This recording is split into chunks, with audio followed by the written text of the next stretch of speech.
That morning, I had no reason to leave the house, just a vague hunch that pushed me to grab my keys and drive to the old bank on Maple Street. As I walked in, I saw my daughter-in-law, Brianna, in a cream suit, talking to the branch manager. She was holding a stack of medical papers, her voice clear. "She's no longer mentally competent. The doctor has confirmed it." I froze, as if every sound around me vanished. Then a cold truth slammed into my chest. She was plotting to take everything my husband and I had built over 40 years. But Brianna had no idea what I did next that morning would make her pay dearly for every lie. If you're still listening, tell me where you're watching from. Every comment you leave is another mark in this journey. And if this story has touched you, don't forget to hit like so it can reach even further. I'm Marjorie Hail, 69 years old, a widow for almost 7 years. I live in a small white house in the suburbs of Portland, Oregon, where my husband Robert and I once planted rose bushes along the porch. My life is simple, steady: make coffee, read the paper, tend a few small cacti, then stroll the neighborhood. I never imagined I'd witness what I did that morning, my own daughter-in-law, standing in a bank, calmly burying my dignity and freedom with a stack of forged documents. Before I walked in, I thought I'd just stop by for a few minutes to check the savings we'd opened back when Robert was alive. I still prefer banking in person over online, partly because I like talking to real people, and partly because I can feel a little of our shared memories there. Everything seemed normal that day. Sunlight through the glass, the smell of coffee from the machine behind the counter, the receptionist's friendly smile. I had no idea that a few more steps would take me straight into a nightmare. I recognized Brianna immediately. She stood about 20 feet away, poised, blonde hair neatly pinned up, her voice crisp like a speech she'd practiced. Beside her was Mr. Jenkins, the branch manager I'd known for years. I used to send him a Christmas card every year.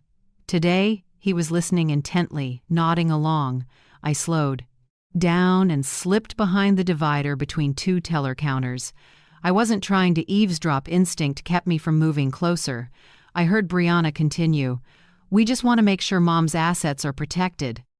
She doesn't recognize many family members anymore. Dr. Whitmore recommended we move forward with legal guardianship before there's a financial risk." I nearly stopped breathing. Dr. Whitmore? I've never seen any doctor by that name. A chill ran down my spine. Through the gap between the panels, I saw her open the file and present it to Mr. Jenkins, an obvious stamp, signatures, medical forms. She added, with practiced sympathy, "This has been very hard for us, but it's necessary." "We?" I repeated silently. "So Daniel knew about this too?" My son, the one who held me when his father died, who promised I'd never be alone now, silently letting his wife stage this entire con. The room went blurry, as if someone had sucked the air out of it. My heart pounded, my hands shook. I gripped my purse strap to steady myself. In my head, I heard Robert's voice, "Don't let anyone lay a hand on what you worked for." I took a deep breath. I couldn't just stand there. I stepped out. The flat heels of my shoes clicked sharply on the polished tile. Heads turned. Mr. Jenkins looked surprised. Brianna whipped around. For a second, her face went pale, then snapped into a fragile smile. "Mom? What are you doing here?" Her voice caught, stiff and unnatural. I straightened, clutching my bag. "I came to check my own accounts," I said, calm enough to surprise myself. "And you seem to be doing that for me?" The lobby's air went heavy. Mr. Jenkins glanced between us, clearly uneasy. Brianna tried a smile. "Oh no, you've misunderstood. I was just making sure everything's safe. The doctor said you've been—" I cut her off, firm. "I've never seen any doctor named Whitmore. And I haven't authorized anyone to handle my finances. It seems we have a serious mix-up here." Mr. Jenkins cleared his throat and turned to Brianna. "Miss Brianna is Mrs. Hale, correct?" Brianna faltered, looking down at the folder, then up again with a shaky smile. "There must be a misunderstanding. I was just trying to get things ready in case she gets confused. My voice dropped harder. Confused? Like confusing my actual signature with this one? I held out my hand for the documents. Sensing something wrong, Mr. Jenkins passed them over. I flipped through quickly, and within seconds I saw it. The signature was fake sloppy strokes missing the distinctive pull I've used my entire life. My pulse jumped. I looked Brianna dead in the eye. "You forged my signature!"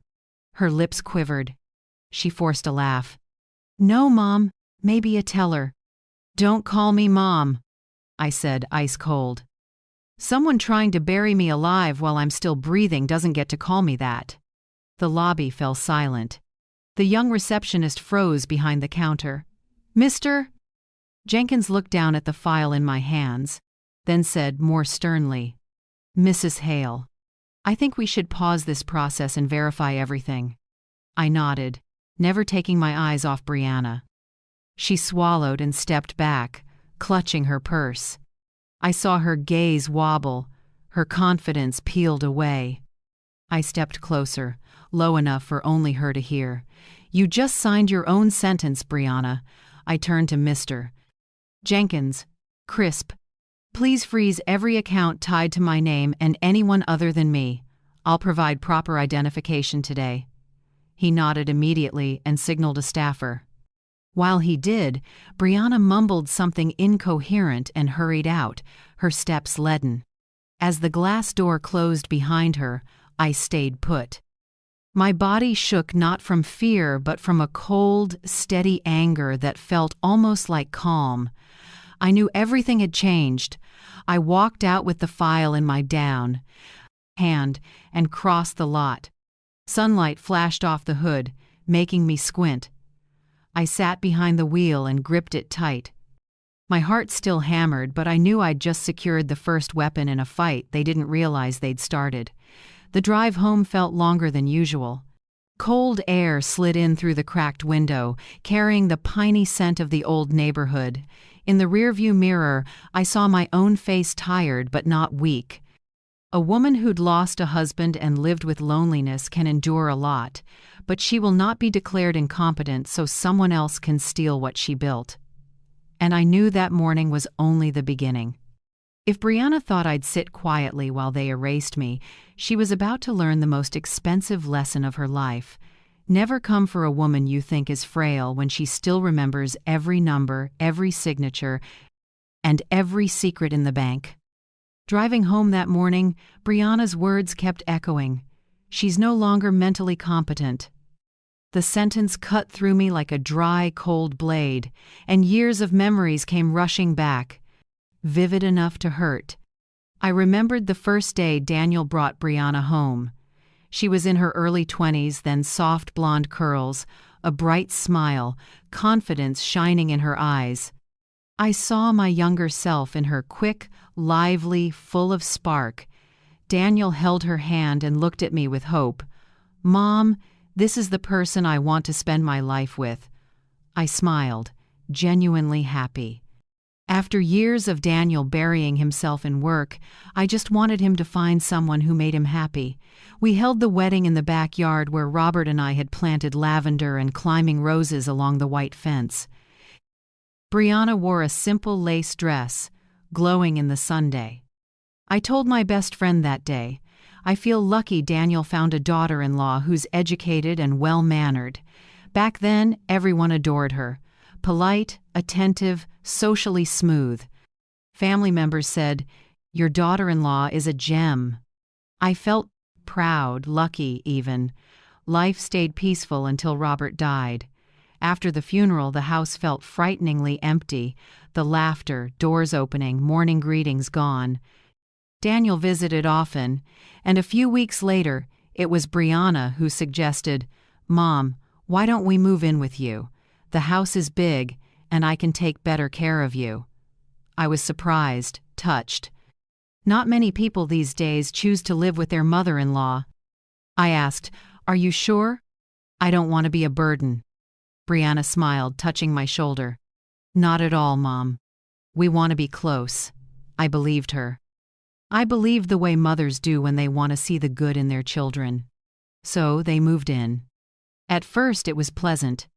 Brianna woke early, made breakfast, asked if I wanted tea or coffee. She called me Mom, in a sweet, sincere tone that made it hard not to respond. Evenings, the three of us ate together, talking about work, neighbors, and memories of Robert. Sometimes I'd look at Daniel's smile and feel a rare peace. "You can rest now, Robert." Brianna even encouraged me to get out more. She signed me up for a senior yoga class nearby and bought me a new teal sweater.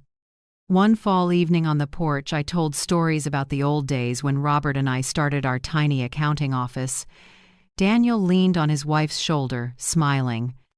The warm porch light over the three of us made me think I'd found home again. Then, like all things too good to be true, the changes crept in. It started small. One night, when I went to pay the electric bill, Brianna said, "Mom, let me do it. I'm used to these websites, no risk of typing something wrong." She sounded reasonable.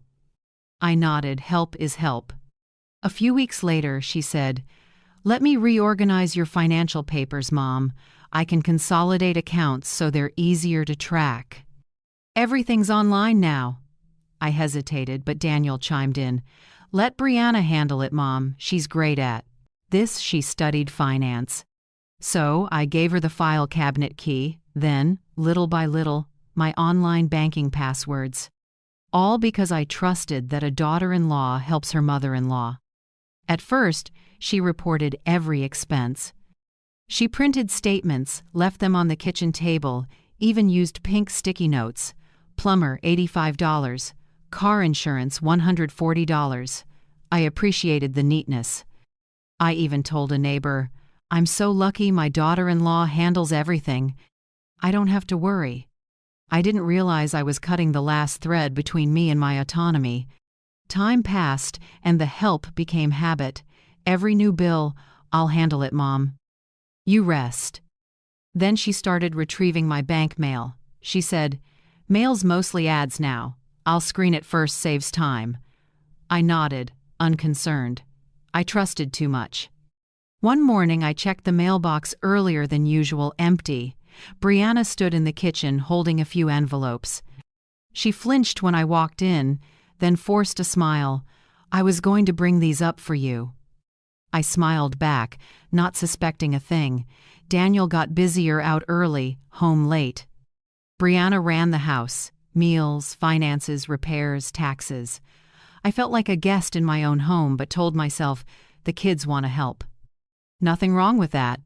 Late one night, trying to confirm a routine checkup, I found my bank email password had changed. I asked Brianna. She smiled. "I updated security." "Don't worry, I saved everything." I nodded, though something felt off. I pushed the doubt away. But the truth is, every time I gave up a small bit of control, I handed Brianna a bigger piece of power. I remember New Year's Eve when I wanted to donate to Robert's favorite charity. Brianna stopped me. "Mom, wait until the new year. We've got lots of expenses at the end of the month." I stayed quiet.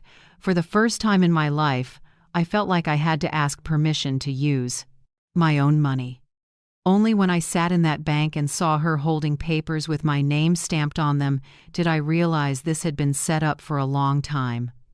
Every small step, every sweet word, every dutiful gesture, just a polished cover for a scheme I helped enable. The worst part wasn't the betrayal, it was knowing I'd smiled and opened the door for the betrayer to walk right in. I don't know exactly when things went off track, but the smallest details always spoke first. One morning I checked the mailbox like usual. I love flipping through a paper or two, a few envelopes, sometimes a postcard from an old friend. But that day, it was empty, just a torn ad. I figured the mail was late and forgot about it. The next day and the next, same thing. I asked Brianna, "Have you seen my mail?" "It's been a week, no bills or notices." She answered lightly, "They probably switched to electronic, Mom. I set that up so nothing gets lost." I nodded, it made sense. But when I asked for statements or forms to sign, she said, Don't worry, I printed everything. I'll hold on to it so it doesn't get misplaced. Soon, nothing arrived at my address. Even thank you letters from charities I'd supported for years disappeared. I chalked it up to the Times everything online now.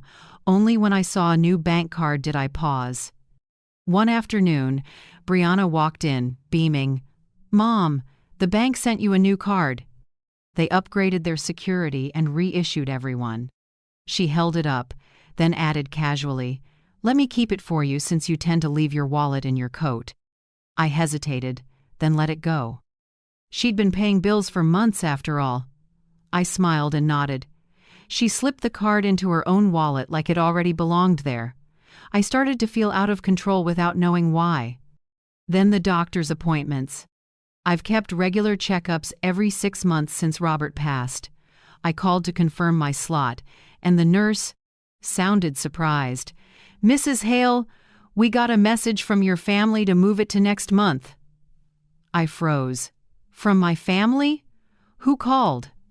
She said, "A woman named Marjorie Hail. She said you were tired and needed more rest." A tightness caught in my throat.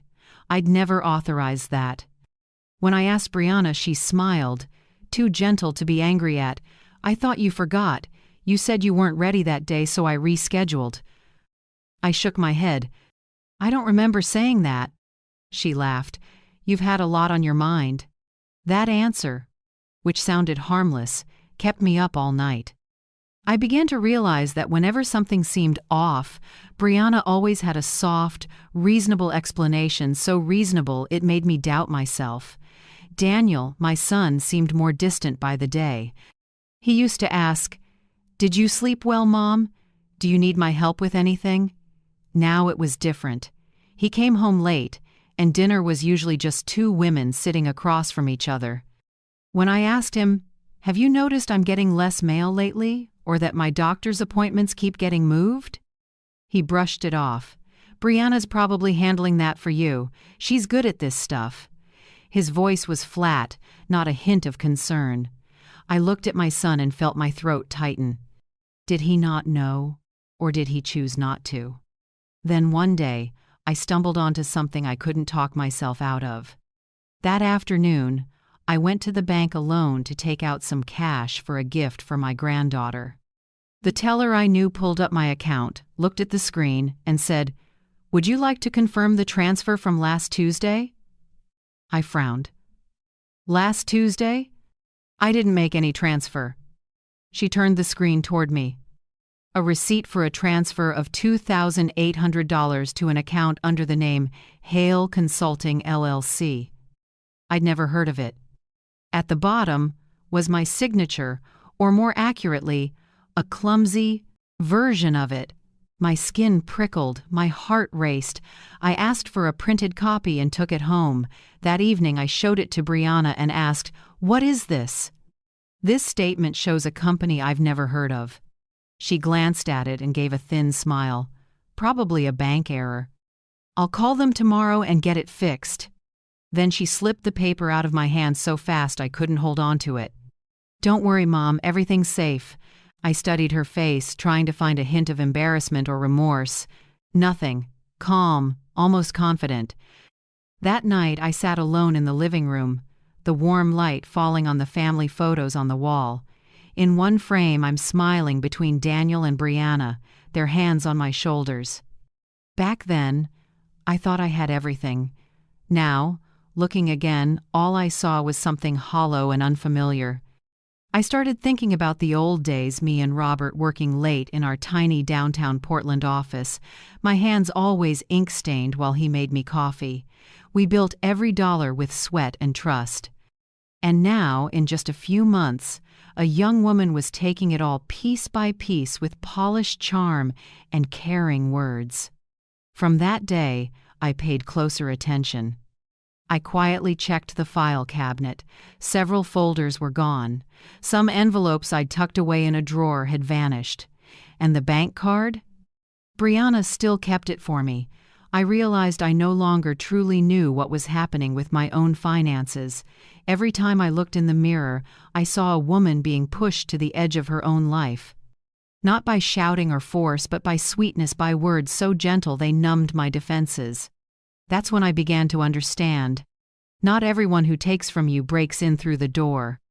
Some walk in with a smile and a warm "Mom." And only when it's too late do you see they didn't come to love you, they came to take your place in your own home. Nothing special happened that morning. The Oregon sky was a rare, clear blue after days of rain, the first rays slipping through the curtains onto the polished wood floor. I made coffee like usual, turned on the local radio, and heard about a traffic jam on the Morrison Bridge. Everything was normal until something felt very wrong. A low restlessness pressed in my chest, like someone whispering that I had to go somewhere, right now. I tried to brush it off, telling myself it was just the fatigue of age. The more I tried to ignore it, the louder it became, a quiet, stubborn call. I set down my cup, grabbed my keys. Maybe I just need some air, I told myself. No makeup, no change of clothes, just my gray cardigan and the soft-soled, worn shoes I wear to the market. I didn't know where I was going, but my hand had already turned the key and started the old Subaru. Instinct took me to the Maple Street branch, the small bank where Robert and I had saved for more than 40 years. That place held so many memories. Opening our first account after the wedding, Robert's big smile when we finally paid off the house, the day I set a new passbook on the desk and said, "We did it." I parked beside the row of maples just turning yellow. Sunlight flashed on the building's large glass, reflecting my shadow on the pavement. I stepped out, pulled my sweater tight, and felt a cool breeze slip through my hair. It was so quiet I could hear twigs snapping under my heels. The glass door opened. The air smelled faintly of coffee and freshly printed paper. Everything was just as I remembered. The light wood reception desk, the carefully vacuumed blue carpet, and the photo behind the counter, serving our community since 1974. But within seconds, I knew something was wrong. At the far end by the branch manager's desk stood a woman, and I'd know that posture anywhere: Brianna. She wore an elegant cream suit, blonde hair pinned high, makeup flawless enough to erase any trace of fatigue. Beside her stood Mr. Jenkins, the branch manager who sent flowers when Robert passed. He was bent over a thick file Brianna had set down, while she spoke in a voice that was soft, confident, completely composed. I stopped behind the stone column near the entrance, not ready to say hello. From there, I heard every word Brianna said. "Mrs. Marjorie Hail is no longer able to manage her finances," she said softly but clearly. "Her physician has confirmed progressive cognitive decline, so we just want to finalize legal guardianship. It's all in her best interest." It felt like someone yanked the rug from under me. My breath caught. For a moment, I didn't know if I was awake or dreaming. Mrs. Marjorie Hail, my own name, echoed through the familiar lobby like they were talking about someone dead. Brianna went on, even offering a polite smile. "Here's a copy of the medical record. Dr. Whitmore confirms mild dementia and recommends limiting independent financial activity." I watched her open the file and hand it to Mr. Jenkins. White paper, a round red stamp, a sloppy signature. Even from a distance I could read the first line: "Patient, Marjorie Hail, 69 years old." I went numb. That was my name, my age, and they were twisting my life. In that moment, the pieces of the last few months snapped into place like a cruel puzzle. No mail at home, a new bank card, rescheduled appointments, and now this paper, the final piece I didn't want to see. A cold ache spread through me. I felt like I wasn't standing on the floor anymore, like I was watching from above as my daughter-in-law, the one who called me Mom, calmly erased me from my own life. Brianna kept talking in that steady, administrative tone. "We don't want the accounts to be abused. She's forgetful at times. This is just to protect my mother-in-law." Protect. She said it with pity, and I heard the sweet poison in her words. I looked around. A few customers sat waiting, no one paying attention. Only me, the person truly on trial without being in the courtroom. I wanted to step out and shout that I was lucid, that this was fraud, that Dr. Whitmore didn't exist. But my feet felt nailed to the floor. My hand trembled. I gripped my pocket to steady it. I heard Mr. Jenkins's voice. "I understand, Miss Brianna. We just need to verify a few details before we transfer authority." I closed my eyes for a second. A flash Robert's gentle smile in our small kitchen years ago. "Never let anyone else hold the title to what you've built." I opened my eyes, took a breath, and felt anger rise steady, no longer afraid. For the first time in my life, I knew what it meant to be betrayed by someone you trusted completely. I tightened my grip on my purse and walked toward the desk. My heels struck the tile in firm beats. A few people turned. Brianna kept talking, unaware I was almost there. I had only one thought. If she could write me out of my own story, then right here where she chose to bury me, she would face the truth. So I took one more step, ready for the confrontation that, I later realized, changed everything. The air in the lobby felt thick. I stood at the entry, inhaled, squared my shoulders, and moved forward. My steps weren't just footsteps, they were the start of a fight. Heads lifted, conversations stopped. Morning light flashed on the glass, throwing a long shadow of me across the stone floor. Brianna stood by the manager's desk, still holding the pen she'd just used.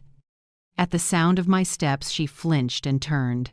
For a split second, her face froze, then melted into a flimsy smile to hide the panic. "Mom, what are you doing here?" Her voice was dry and strained, like she was trying not to choke. The branch manager, Mr. Jenkins, looked unsettled. He stared at me like he'd seen a ghost. "Mrs. Hale, I thought you weren't able to." I stopped at the desk and looked straight at Brianna. "You might want to say that again, Brianna," I said slowly. "The incompetent person you just described to him, she's standing right in front of you." The room went rigid. A few people in the waiting area looked up, holding their breath. Brianna clutched the edge of the desk, her eyes drifting for a beat. "Mom, Quiet." I didn't raise my voice, but the tone silenced her. I held out my hand, voice like steel. "Give me the file you just submitted." "Mr." Jenkins hesitated, but my eyes didn't leave room for refusal. He handed it over. The paper was warm, still smelling of fresh ink. I opened it and read. It didn't take long. The flaws jumped out in seconds. My signature sloppy, tentative strokes, a smeared red stamp. The line, "Physician, Dr. Andrew Whitmore," tightened my jaw. I did accounting for decades, read hundreds of legal files. I knew that stamp wasn't from any real medical board. I looked up, set the file on the desk, and turned it so Mr. Jenkins could see. "These papers are fake. The stamp uses the wrong font. This doctor doesn't have a license in Oregon. And this signature," I tapped the first page, "is not mine." "Mr." Jenkins frowned and took a closer look. His face shifted from surprise to displeasure. Brianna stood her ground, trying to keep her voice steady. "You're misunderstanding, Mom. I just wanted to keep your money safe. You've been forgetful, and I was afraid someone might take advantage." I cut in, low, and clipped. "Protect me?" With forged medical records, a forged signature, and a plan to declare me incompetent so you could take it all? She blanched, stepping back half a pace. "No, I wasn't trying to—" I took out my phone, started recording, letting the beep sound aloud. "Mr. Jenkins," I said, eyes still on Brianna. "Please confirm who submitted this file this morning?" He hesitated, then answered. "Miss Brianna Hail. You weren't present." "Good." I turned to Brianna. "Everything you say from now on is on record. I won't let anyone rewrite my story." She swallowed and tried to steady herself, but her voice shook. "Please stop, Mom. You're making everyone misunderstand." I was only trying to help. I cut in sharp as a thin blade. You weren't helping. You were taking. You erased me from my own life and planned to stand in my place. She inhaled hard, then tried to swing back. You're embarrassing the family. People will think I'm a terrible person. I met her eyes, cool. No need to think. Now they know. A murmur spread through the lobby. Tellers pretended to work but kept glancing over. Mr. Jenkins motioned to a staffer, likely to call legal. I stood tall, eyes never leaving Brianna. I want every one of my accounts frozen immediately, including any joint accounts with her name. And Mr. Jenkins, please prepare a written incident record. I'll sign and take a copy for my attorney. He nodded, face grave. We'll take care of it right away, Mrs. Hale. I heard the rapid clacking of keys, then a printer. Brianna sank into a chair, chalk white. She forced out a weak line. You'll regret this. You're tearing this family apart. I answered, low and measured. No, Brianna. Truth doesn't destroy a family. Only lies laid as its foundation do. She broke into tears.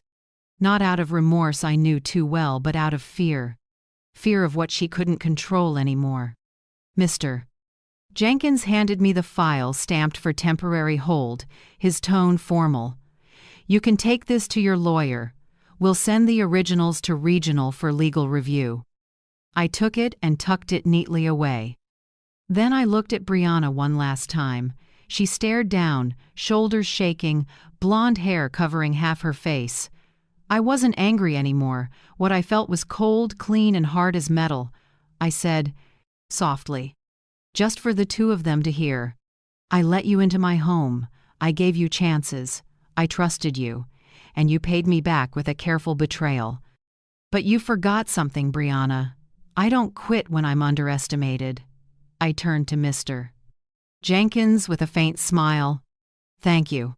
I think I've taken enough of your time. He nodded and stepped back. I turned and walked out. Each step was slow, steady. Behind me, Brianna's hoarse voice rose. You can't do this. I'm the only one taking care of you. I stopped at the threshold without looking back and said quietly, if that's your idea of care, I'll take care of myself. The glass doors slid open and the wind rushed in. The noon sun was bright enough to sting. I squinted, but inside I'd never seen more clearly. The breeze lifted the hem of my gray sweater like a flag just raised. I drew a long breath, the crisp autumn air filling my chest. In the car window's reflection, my face looked older, maybe, but my eyes weren't weak. I was still the woman who'd weathered enough storms to know that some battles you don't choose, but once you're pushed into them, you win. I opened the door and glanced back in the rear view. Brianna stood there, small in the reflected light. I lifted one corner of my mouth, not from joy, but because her mask had finally fallen. When the engine started, it blended with the wind. What happened in that lobby wasn't just a counterpunch. It was the beginning of a fight, one with no room for mercy. As I turned onto Maple Street, sun filtered through blazing maples onto the steering wheel, and I whispered a promise to myself. From today on, no one writes my life for me. When I pulled into the driveway, the late afternoon sun was fading. Maple Street was as calm as if nothing had happened. Inside me, everything had shifted. I turned off the engine and sat for a long moment, hands still wrapped around the wheel. From a distance, I saw a figure on the porch. Daniel, my son. He stood, with his arms crossed, face set like he was bracing for a storm. The door opened, and there was Brianna on the sofa, eyes red, tissue in hand. Months ago, I might have softened at the sight. Now, it looked like a clumsy play. I walked in and set my bag down. The house was so quiet it felt heavy. No one spoke for several seconds. Only the clock ticked, and my heart beat slow and steady. Daniel spoke first, trying to steady his voice, but I heard the wobble. Mom, I think you're misunderstanding. Brianna, she only wants what's best for you. I looked at my son for a long time. Those eyes once filled me with pride. Now they hurt. "What's best for me?" I asked softly but firmly. I took the file from my bag and set it on the coffee table. The dry thud echoed in the still room. "Is forging my signature what's best?" Brianna let out a small sob, fists clenched at her skirt like she was the victim. Daniel glanced at her, then back at me. His eyes dodged mine, unable to hold my gaze. In them I saw not just confusion, but fear of losing the fragile comfort he was clinging to. "Mom," he said slowly, his voice fading. "She just thought you needed help. She didn't mean to." I cut him off, my voice lower, but so cold it even chilled me. "Didn't mean to?" "She brought forged papers to the bank, said I'm no longer competent, and signed my name on a power of attorney form. You call that didn't mean to, Daniel?" No one answered. Brianna lowered her face, tears running down her cheeks, but I knew she wasn't crying out of remorse. She was performing, and the only audience she needed to convince was Daniel. I turned to my son, forcing my voice to stay calm. "Do you know what they told me this morning? That she's no longer capable of managing her finances, that I need a legal guardian." Daniel clenched his fists but still said, "Nothing." "What does your silence mean, Daniel?" I asked, my voice starting to shake with anger. "Do you agree with her? Do you think I've actually lost my mind?"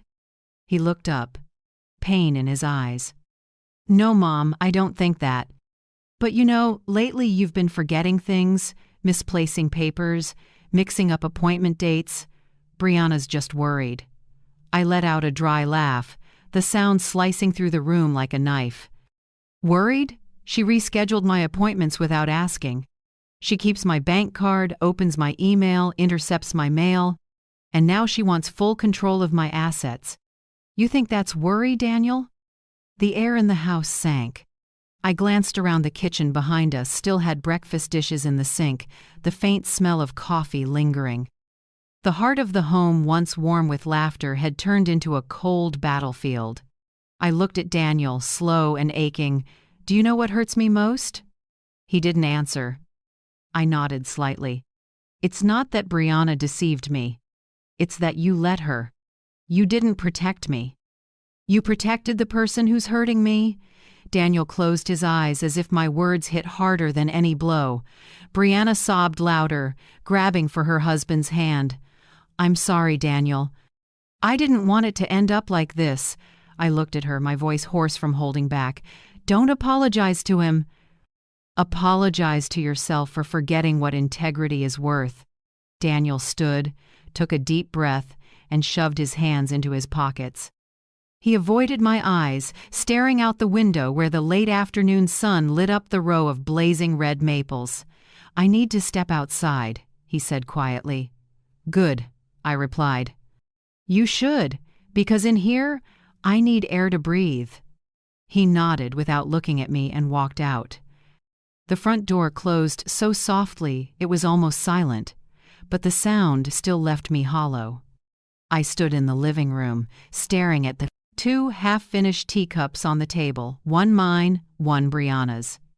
The tea had gone cold, the surface darkening into a dull brown stain. That small scene made the truth plain. Not everything breaks with a sound. Some things shatter in silence. I gathered the documents, stacked them neatly on the table, and turned away. Behind me, Brianna still sat with her head bowed, shoulders trembling. I felt no pity anymore. I knew Daniel's silence wasn't just weakness. It was a choice, a cruel choice between two women, his wife and his mother, and he chose the one who knows how to play fragile instead of the one who raised him. As the last light of day slid across the floor, I stood in the kitchen where my family's laughter once echoed. Now, there was only the sound of wind slipping through the doorframe. I poured a glass of water, my hand trembled slightly, but my eyes were dry. I understood that some wounds can't be healed with tears. Some losses don't come from death, but from the moment someone turns their back on the truth. And that afternoon, when Daniel walked out without looking back, I knew from now on I could only rely on myself. What do you think? What happens when the person you trust most is the very one who forces you to become stronger than you thought you could be? Share your thoughts in the comments. I truly want to hear your perspective. That night, I couldn't sleep. The house was still, with only the clock ticking in dry, steady beats, like time scratching at my chest. I sat by the window, looking out at the front yard where the streetlight spilled onto a thin crust of thawed snow. The quiet wasn't peace, it was the pause before a storm. Outside, the wind hissed softly through the maples. I wrapped a wool scarf tighter and stared at the home I'd lived in for more than 40 years. Every corner, every photo on the wall, every teacup with an old lipstick stain witnesses to a life of hard work and honesty. And yet in just a few, for months, it could all be erased by a forged paper and a few lies. I let out a smile without joy. If Brianna thought I'd sit still and lose, she was badly mistaken. I stood and walked to the wooden cabinet by the dining room where Robert kept an old safe. No one knew what was inside, not even Daniel. I knelt and wiped the dust from the dial. The numbers had faded, but my hands remembered the sequence muscle memory carved by years. A soft click sounded as the lock released. Inside were a few old notebooks, a velvet box with Robert's wedding ring, and a small black USB drive. I picked it up, my palm cold. This was the key to everything Robert and I had built: shares in the old logistics company, investment certificates, and even the hidden accounts Robert used to call for emergencies. When he died, I had planned to seal it all away, but now that my daughter-in-law wanted to erase me from my own life, the emergency had arrived. I sat down, plugged the USB into my laptop. The screen lit up and folders appeared one by one: Hail Holdings, Maple Street Property, Trust Account, Nora, all intact.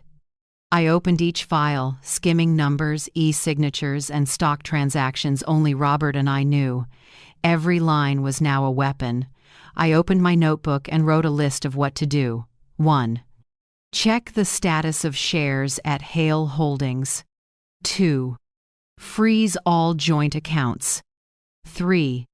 Transfer temporary control to the attorney. 4. Compile evidence of forgery. By the last line, my pen shook. Not from fear, but from loneliness. The only person I could trust now was Pauline, the attorney who'd worked with us for over 20 years. I reached for my phone and checked the time. It was close to 11 p.m., but I knew she would be awake. Pauline never sleeps early. After 3 rings, she picked up. Her voice was steady and low, even at that hour. "Marjorie, calling this late, what happened?" I took a breath and told her everything. Every detail: the bank incident, the fake documents, Daniel's silence, Brianna's tears. I left nothing out, and on the other end, Pauline listened without interrupting. Now and then I heard the light scratch of her pen. When I finished, her voice came back, calm but firm. "I know you're strong enough not to break, but right now, the most important thing is not to react loudly. Let them believe you're weak." I frowned. "You want me to pretend?" "Not pretend," Pauline said. "Strategy. The quieter you are, the more careless they'll be. You need time to gather proof and prepare a counterclaim. I'll recheck Robert's paperwork, especially the hidden accounts no one knows about. We'll make sure they never see it coming." I sat quietly for a while, looking out the window where the moonlight reflected on the glass. Her words warmed me. For the first time in a long while, I didn't feel alone. "Pauline," I said softly, "thank you. But I don't want to only defend. I want accountability." "And you'll have it," she said. "First, let me secure everything legally. Tomorrow I'll send you a temporary authorization form. Sign and return it. Tonight, start archiving anything suspicious. You did accounting, you know how." I smiled. "Yes, I did. Recordings, photos, saving every detail, every email, every line on a statement, every conversation. Nothing would slip past me again. After we hung up, I sat a long time. The lamp cast a pool of gold over the papers, my shadow stretched across the table. The room was silent except for the clock and the wind under the door. I felt a strange strength rising, not anger, but clarity. I opened a drawer and took out the small recorder Robert used in meetings. I replaced the batteries and tested it. 1, 2, 3. My voice sounded clear and steady. I slipped it into my pocket with my phone. Before bed, I opened the laptop again and created a new folder. I named it Aurora because Robert used to call me that whenever he said, "You shine brightest when cornered by darkness." I locked the USB back in the safe, turned the dial, and heard the familiar click. Then I stood and looked around the dim room. Everything looked the same, but I knew that from tonight on, every step I took would have purpose. Brianna thinks I'm just a frail old woman. Daniel thinks I'll endure in silence. Neither understands that when a mother is betrayed, what she loses isn't trust, it's mercy. And when the first morning light touched the window, I was ready for the quiet war. I was about to start not with shouting, but with evidence, numbers, and recordings sharp enough to cut. That night, I sat and watched the sunrise, whispering a promise only I could hear. I will take back everything with silence, sharper than a blade. The next morning, a veil of fog hung over the sky. I was at the kitchen table pretending to read the paper when I heard Brianna's car pull up hard out front. Her heels hammered down the hallway. The door flew open so fast the picture frames rattled. She stormed in, face tight with anger, eyes red from no sleep. "What did you do to the secondary account?" she snapped, the sweetness gone. "The bank says my access is suspended. They said it was on your orders." I folded the paper, looked up calmly as if I had no idea. "Oh? Maybe it's a security audit. They're careful these days." Brianna let out a dry, humorless laugh. "Don't play dumb, Mom. I know exactly what you're doing. You want to cut me out?" I only shrugged and didn't answer. A spark of rage flashed in her eyes. She spun and shouted, "Daniel, get down here now!" A few seconds later, my son came down the stairs, face tired, dark circles under his eyes. "What's going on?" Brianna turned, and the tears turned on like a switch. "Your mom locked all the accounts, even our savings. I can't pay the insurance or Nora's tuition. She's punishing me!" Daniel frowned and looked at me, wary and conciliatory at once. "Mom, is that true? Why didn't you tell us first?" I answered evenly. "That account is in my name. I'm protecting my own money." Brianna burst into tears, covering her face. "See, Daniel? I told you. Your mom never trusted me. She thinks I'm a thief in this house." She turned to him, voice trembling but edged like a blade. "Do something. If she doesn't hand over control, we have nothing. This house, even that little company you're working at, it's all in her name. If she changes the will, we lose everything." I watched them in silence like an outsider. Daniel hesitated, twisting the hem of his shirt. He wasn't cruel enough to take my side, and not brave enough to stand up to his wife. Seeing him falter, Brianna stepped closer, tears streaming, her voice cutting. "What about Nora? She needs a future, stability. Your mom grips everything like we're outsiders. If you don't make her sign the power of attorney again, don't blame me for doing what you won't like." I recognized the threat instantly. It wasn't the first time I'd seen her use tears to manipulate. But this time I didn't feel pain, only the clarity of watching her slide deeper into the trap she set. Daniel dropped his gaze, voice small. "I'll talk to Mom." "But Brianna, don't make this worse." She inhaled sharply and nodded, but triumph flickered in her eyes. I said nothing. I simply stood and went to my study. Behind me, their voices faded and then stopped. I closed the door, leaned back in my chair, and woke my computer. On the desk, my phone lit up with a system alert. Interior cameras restored. I smiled to myself. No one knew that last week I'd asked Pauline to contact Robert's old tech to restore the entire security system, the one Brianna had accidentally disconnected. Now every corner of the house could capture every conversation, gesture, and glance. I opened the playback and selected the last hour. On screen, Brianna sat close to Daniel in the living room, her voice tight, her face twisted with anger. "You have to make her sign the trust again. Once she loses signing authority, this house will be ours. After that, we do what we want." I paused the frame, scrubbed back, and played it again, listening to each word clearly. "This house will be ours." I leaned back and drew a long breath. My heart pounded not from shock, but from certainty. Everything stood naked now. She wasn't pretending to be the dutiful daughter-in-law anymore. I saved the video as Brianna Proof 1. Then I opened the kitchen camera, their conversation afterward. Daniel sat with his head down while she stood close, voice low. "If you won't do it, I'll tell the lawyer she needs guardianship. Once the medical file goes in, she won't be able to fight." I paused again. My hand trembled slightly, but my eyes were brighter than ever. There was no room left for doubt or hope that they'd realize their mistake. The part of me that pitied them died the second I heard, "This house will be ours." I moved the cursor to cloud backup. Pauline had set up a private encrypted drive for me. Every piece of evidence would be mirrored there, safe and untouchable. I sat watching the screen for a long time. The pain was gone. All that remained was the stillness of someone who has seen the truth to the end. What I felt now was resolve cold and precise, like a surgeon's blade.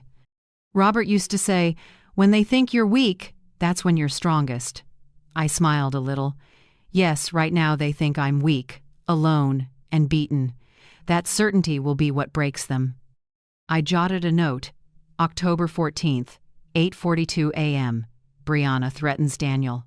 Quote, "Once she loses signing authority, this house will be ours." I closed the notebook and set down the pen. Outside, gray clouds gathered and wind scraped the window like a warning. But inside me, the wind had changed. When I stepped out of the room, Brianna was in the hallway pretending to wipe tears. She looked at me with a strained smile. "Mom, can we talk?" I tilted my head and answered softly, almost flat. "Of course, but this time I'll be the one listening, and you should choose every word carefully." She froze for a moment, and in her eyes I saw for the first time a flicker of real fear. I kept walking down the stairs, my legs steadier than ever. In my head, the plan was set. No need to shout, no need to strike back with anger. I only needed the truth, and I had it in my hands. Outside, the sky was turning a deep gray. A storm was coming, but this time I would be the one holding the eye, and when it passed, only the liars would be swept away. I've always believed every storm has its time, and that Sunday night was exactly when it needed to break. I chose dinner as usual. The meal was set out at 7 o'clock, just like all the years since Robert was alive. On the table was the beef stew Daniel loves, and the apple pie Nora always asks for seconds of. I arranged everything as if nothing were out of the ordinary.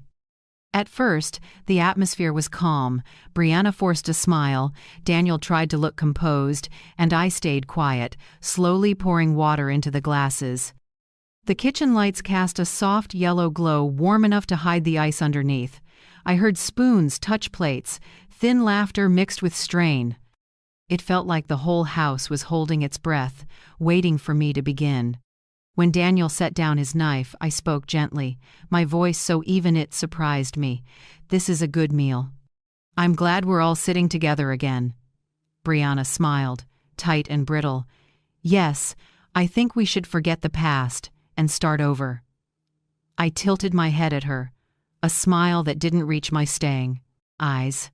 "I think so too. But before we start over, there's a small thing I want you both to hear." The room went still. I reached into my handbag on the chair and took out my phone. In a few seconds, the screen's light reflected on their faces. I opened the folder. I'd prepared the file named Brianna Proof 1. I set the phone in the middle of the table and pressed play. Brianna's voice rang out clear, cold, filling the small kitchen like a sentence being read. You have to make her sign the trust again. Once she loses signing authority, this house will be ours. The air froze. Daniel stared at the phone screen, his lips parting without sound. Brianna went pale, eyes wide, hands stiff on her lap. A few seconds later, she let out a sharp, brittle laugh, trying to steady herself. Mom, are you serious? I was just joking. Who would actually say something like that? I didn't answer. I stopped that recording and played the second one. This time it was her threatening Daniel, voice low and controlled. If you won't do it, I'll tell the lawyer she needs guardianship. Once the medical file goes in, she won't be able to fight. I paused and looked straight at Brianna. Also a joke? No one laughed. Daniel sat frozen, hands on the table, his face bone white. I watched his eyes flick between me and his wife, like someone waking up in the middle of a nightmare. I opened my bag and pulled out a thick folder. The cover had the bank's logo, Belmont Branch, and a legal verification seal. I set it neatly in the center of the table, my voice soft but clear. This is the bank's verification. Every document Brianna filed the other day. Fake medical forms, forged signatures, invalid seals. All confirmed as forgery. I slid the folder toward them. The paper skimmed across the wood with a small sound that felt heavy as stone. Daniel's hands shook as he opened the pages, eyes moving over the red stamps, the words, "Forgery identified." His hands trembled, then stopped at the signature line. "Oh God," he whispered. "Is this real?" I answered evenly. "Real."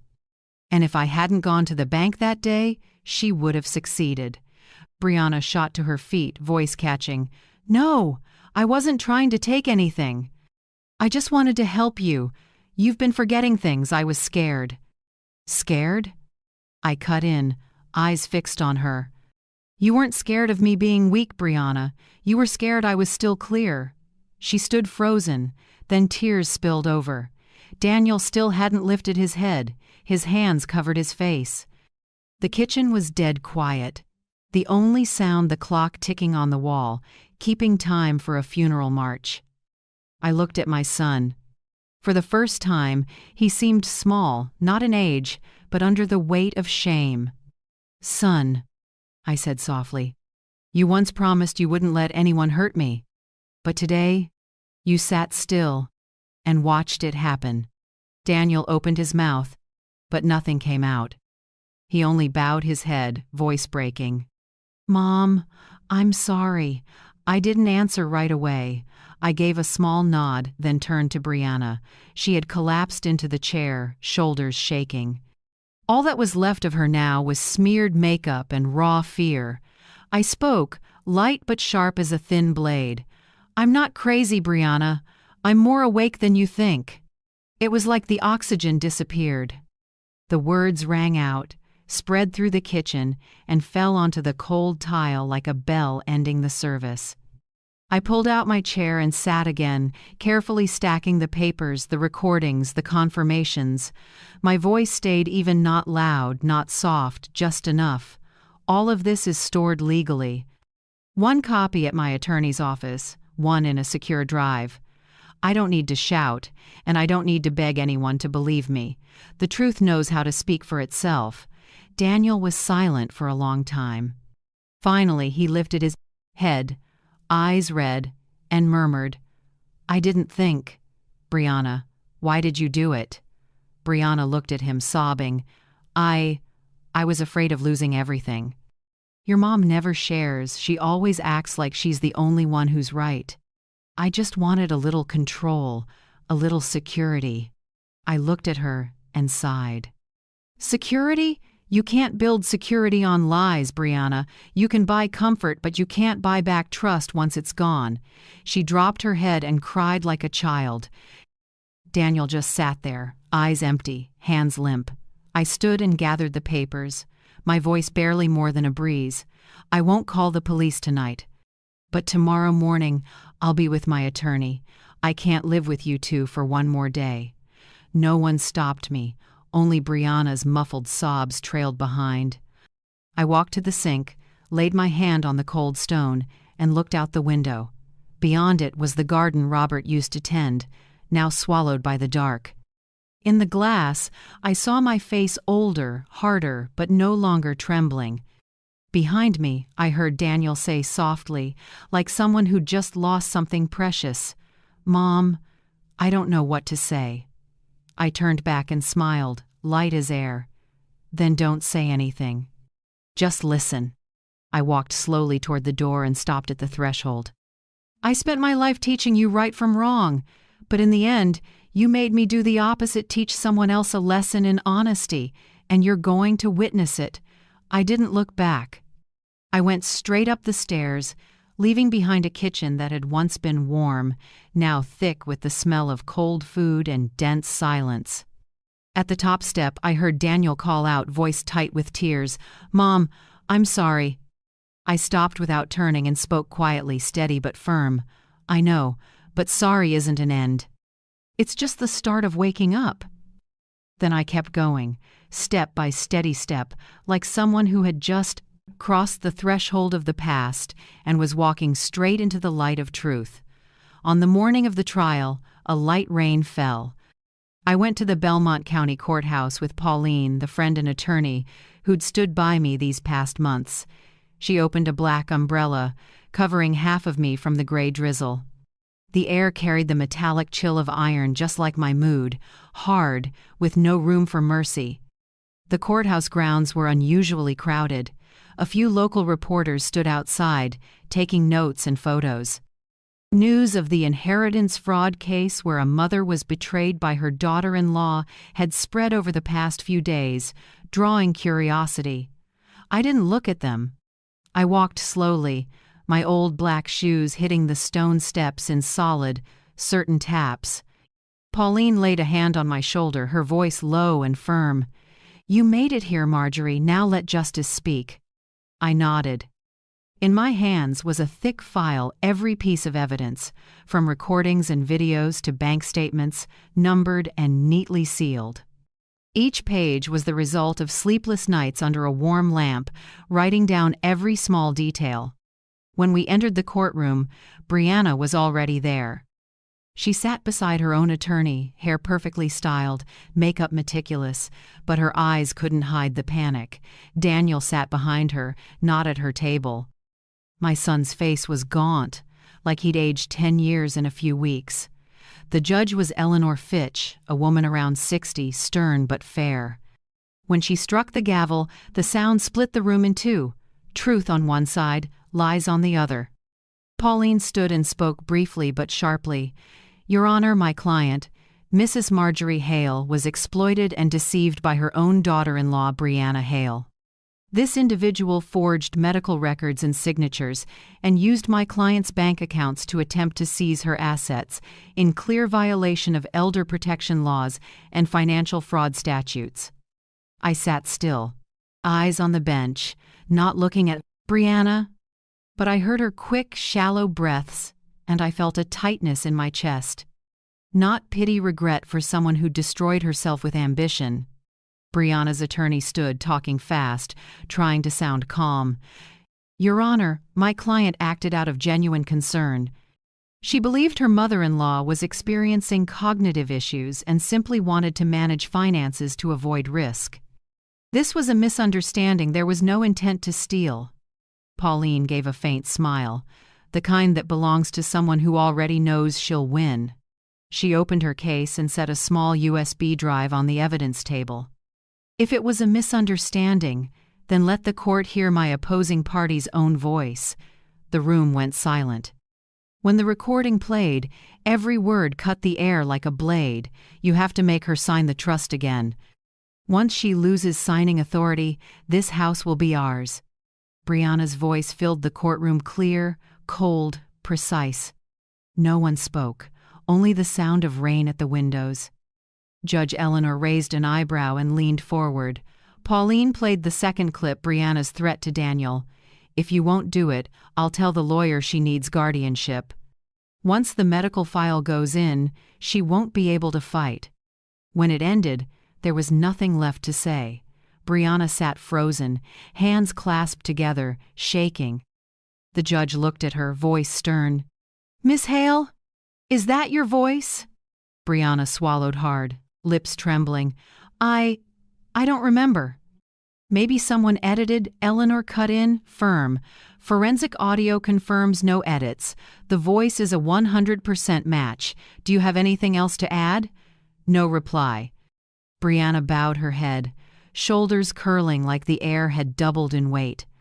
Pauline submitted more verified bank documents, statements, confirmation of forged signatures, and a report from the real physician who stated he never signed any diagnosis of cognitive impairment. Everything laid out precise, airtight. The judge reviewed each page, eyes cold as steel. Finally, she set the stack down and looked straight at Brianna. "These actions are not only civil violations, they are criminal. You intentionally forged documents, exploited an elderly person, and violated property rights."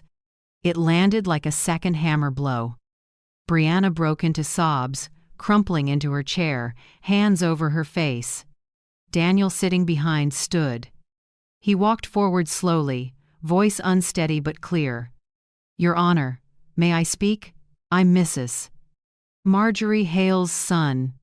I stayed silent too long. I knew my wife was wrong, and I didn't stop her. I accept responsibility for my cowardice, and I apologize to my mother." He bowed deeply, voice tight. I looked at my son, and my heart twisted. The hurt, the betrayal, the anger in me seemed to melt for a moment, leaving only fatigue and a gentle sadness, like a damp cloth laid over my heart. The judge nodded, voice softer but still firm. "An apology is a good beginning, but justice must still be served." She lifted the gavel and struck it 3 clean times. "The court orders all of Mrs. Marjorie Hale's assets and accounts are to be restored. All related transactions are frozen and under investigation. The defendant, Brianna Hail, is charged with forgery and financial abuse of an elder. Court is adjourned." The sound echoed through the room. I closed my eyes for a moment. Not from joy relief. Something heavy in me, after months of strain, was finally set down. As people rose, I stood and walked slowly into the hallway. My heels tapped evenly on the stone floor. Cold air swept in from the big door, carrying the smell of rain, the scent of freedom. Daniel caught up and walked beside me. He didn't speak, just walked, his hands clenching and unclenching. At last he said, low and hoarse, "Mom, I'll take care of Nora, and I'll fix what I broke." I stopped and looked at him. "You don't need to fix the past, Daniel. Live so Nora doesn't have to repeat it." He nodded, eyes wet. Brianna was led out of the courtroom, hands shaking, face drained. She glanced back, lost. I didn't look at her. I turned away and stepped out the big door. Outside, the rain had stopped. The clouds were thinning, and late sunlight angled through the wet leaves. I drew a deep breath, my chest lighter than it had been in months. Pauline came out and gently took my hand. Justice was late, but it came. I smiled, eyes on the end of the rain-wet street. Yes, some wounds don't need revenge, only proof that we were right. I walked down the courthouse steps, the wind tossing my silver hair. Traffic hummed in the distance, life falling back into its ordinary rhythm. And in the middle of it, I no longer felt like a victim. I was a survivor, standing steady in the wreckage, carrying the calm of someone who had won herself back. That day, for the first time in months, I wasn't afraid. I felt only freedom, the kind no one can ever sign away again. 2 weeks after the trial, on a late afternoon with sunlight spilling gold across the lawn, I heard a gentle knock. When I opened the door, Daniel stood there thinner, eyes hollow, his shirt wrinkled like he'd walked out of a storm that wouldn't end. He was quiet for a few seconds, then spoke softly. "Mom, can I come in?" I nodded and stepped aside, letting him into the small lakeside house I'd just moved into. It was peaceful here, only a 10-minute drive from town, but just far enough to breathe without the past chasing you. Daniel sat down, hands locked together, unsure where to begin. After a while he said, "Mom, I know it's over, but I can't live with myself if I don't say this." I sat across from him, waiting. He took a breath, voice shaking but honest. "I was manipulated, Mom.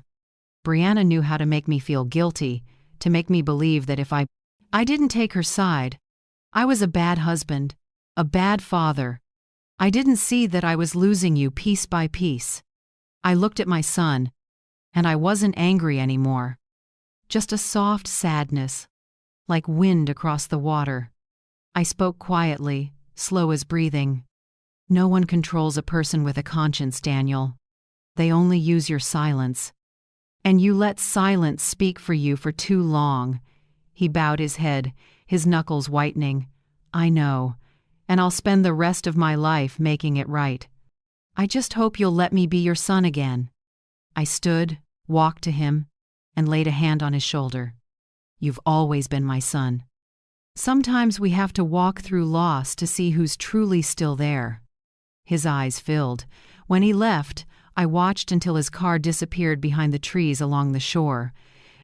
Relief spread through me, not because I'd forgiven, but because I no longer carried resentment. I started over at 70. This little house by the lake used to be the getaway Robert and I bought back in the 80s. Now it's truly home. Every morning I wake before the sun has time to slip through the curtains. I roll out my yoga mat in the living room, breathe deep, and feel the cool air on my skin. Some mornings, the lake lies under a light veil of fog. I sit by the window with a cup of peppermint tea and turn the pages of a book. The only sounds are sparrows calling on the porch and the whisper of wind through the curtains. That feeling quiet, whole, completely free was something I never truly had in all those years of being a wife, a mother, a woman who endured. I planted a small garden by the porch, yellow daisies, lavender, and a few white roses Robert always loved. I tend them daily and talk to them like old friends. Sometimes I think, if flowers had souls, they'd understand me better than the people I once lived with. In the afternoon, I walk the lakeshore with a small notebook to capture stray thoughts, quotes, old memories, things I want to leave for Sophie, the one grandchild I fully trust. Sophie visits every weekend. She's 12, hair the color of honey, eyes as clear as the lake out front. Every time Daniel's car stops, she jumps out and shouts, "Grandma, my hero." I laugh and open my arms. She hugs me tight, the scent of apple shampoo in her hair making my throat catch.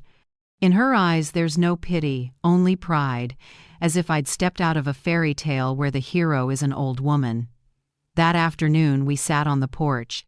Sophie bit into a slice of my fresh apple pie and asked, "Grandma, why aren't you mad at Dad anymore? He looks so sad." I smoothed her hair and smiled. "Anger only wears you out, sweetheart. Some people aren't bad, they're weak, and sometimes the best thing we can do is refuse to be weak with them." Sophie thought for a moment, then looked up. "Grandma, I'm scared that when I grow up, people won't believe me like they didn't believe you." I looked into her eyes and saw myself years ago naive, wanting to be understood, wanting to be trusted. I squeezed her hand, my voice slow but certain. "You don't need everyone to believe you. You need to believe yourself, and never let anyone speak for you, Sophie. Once you let them decide who you are, you lose your own voice." She nodded, eyes bright with understanding. She rested her head on my shoulder and whispered, "I want to be strong like you." I smiled, gentle and deep. "No, sweetheart, I'm not stronger than anyone else. I just learned that silence can be a way to fight when it walks with the truth. A soft breeze stirred, carrying a hint of lavender. I looked out at the lake, where the sunset lay like a thin sheet of silk. Peace settled in my chest. Sometimes I think of Brianna not to resent her, but to remind myself that greed and deceit always carry a price. As for me, I finally paid off the debt of blind trust. At night, I sit at my desk and write, "Happiness isn't being loved forever. It's knowing when to leave so you can keep yourself." Then I set down the pen and listen to the crickets and the faint slap of water on the shore. I smile, close my eyes, and feel the night breeze in my silver hair. My life, which once felt withered, is blooming again quietly, steadily, and brightly in its own way.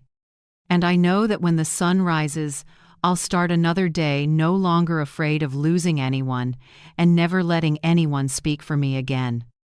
A year after the trial, I stood on a small stage in Belmont's downtown hall beneath a new plaque gleaming with the words, "Hail Foundation for Elder Justice."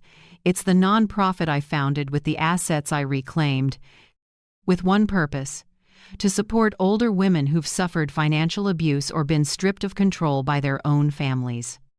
When I lifted the microphone, faces in the audience, mostly silver-haired women like me, looked up, eyes full of understanding. Some nodded, some quietly wiped tears. I knew many of them had been called useless, too old to be heard. I wanted them to know none of us are truly weak. I spoke low and steady, each word etched into the air. People think age is a sign of weakness. In truth, we're just watching in silence. When you've lived long enough, you learn when to keep quiet and when to speak. Applause rolled through the hall like a warm wave. I smiled and turned to my side where Sophie stood. She wore a simple white dress, her eyes bright, her small hand gripping mine. I felt the warmth in that palm, the passing of the torch to a new generation, clearer and stronger. Sophie looked up and whispered, "Grandma, you're my hero." I squeezed her hand and answered softly but sure, "No, sweetheart, real heroes don't let others define them. And you'll be one of them." Late light poured through the tall windows, reflecting off the bronze plaque. For a moment, I could almost see Robert smiling somewhere, proud that I hadn't let fear decide the rest of my life. After the ceremony, I sat as the hall emptied. Outside, the sun was slipping behind the river, a pale band of orange across the horizon. I sipped tea, listened to the wind, and felt my heart light as paper. I had walked through betrayal, loss, and justice, and now there was only peace. I watched Sophie helping staff clean up and realized something simple. I hadn't just reclaimed assets. I'd reclaimed a voice my own, and for women like me. If you're still listening, thank you for walking with me to the end. I believe that wherever you are, big city or small town, you understand that justice and dignity don't have an expiration date. Tell me where you're watching from, so I'll know how far this story has traveled. And if, like me, you believe that women who stand up at any age deserve to be heard, please leave a comment, or subscribe so we can keep telling stories of courage, freedom, and stubborn love. I'm Marjorie Hail, and here's the last lesson I want to leave. Don't let anyone speak for you because your voice is the greatest power no one can take away.